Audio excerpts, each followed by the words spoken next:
Day 4, and the principle is a firm foundation is mandatory or necessary for victory. So I'm so glad I get to insert this principle in here today, because I know days 1, 2, and 3 have been very basic. But starting with the basics is super important to building and creating your firm foundation. And when you apply the principles we've already talked about, you're doing just that, and that is a really good place to start. So let's look at what the Bible says about foundations. Matthew 27, chapter 7, verses 24 through 27 in the New American Standard says, "Therefore, everyone who hears these words of mine and acts on them may be compared to a wise man who built his house on the rock. And the rain fell, and the floods came, and the winds blew and slammed against that house, and yet it did not fall, for it had been founded on the rock.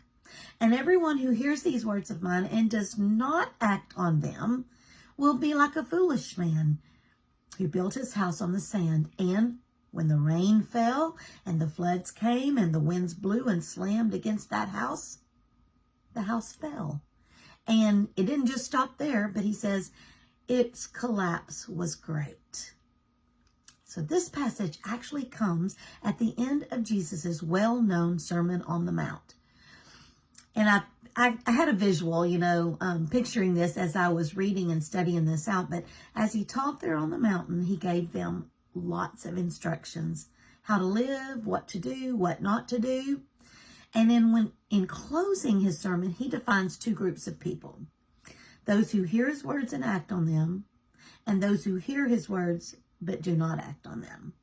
And then he proceeded to give the results of what's going to happen to the different two groups of people. Their obedience determines whether they'll be compared to a wise man or a foolish man, whether their house is built on a rock, on the sand. One will stand through it all, and the other has a great collapse.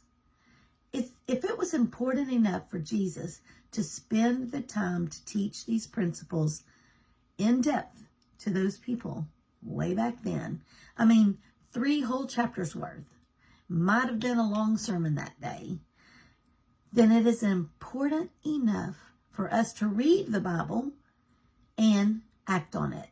Now, reading the word for us is equivalent to them sitting there and listening to the master teach, because they didn't have the written word. Jesus was the word. He gave the word. And so now we have the word, and it's important for us to read it and act on it, so that we are the ones who are in the group of people that hear and act, not hear and disobey. Basically, read the word and then do what it says. Read and obey. Then we will be like the wise man who built his house on the rock. And when the rain comes and the floods come and the wind blows and slams against the house, because it's going to, you already know that, it's going to, then our house will still stand through the storm, because we're founded on the rock. Build you a firm foundation. It is so vital and necessary to living in victory.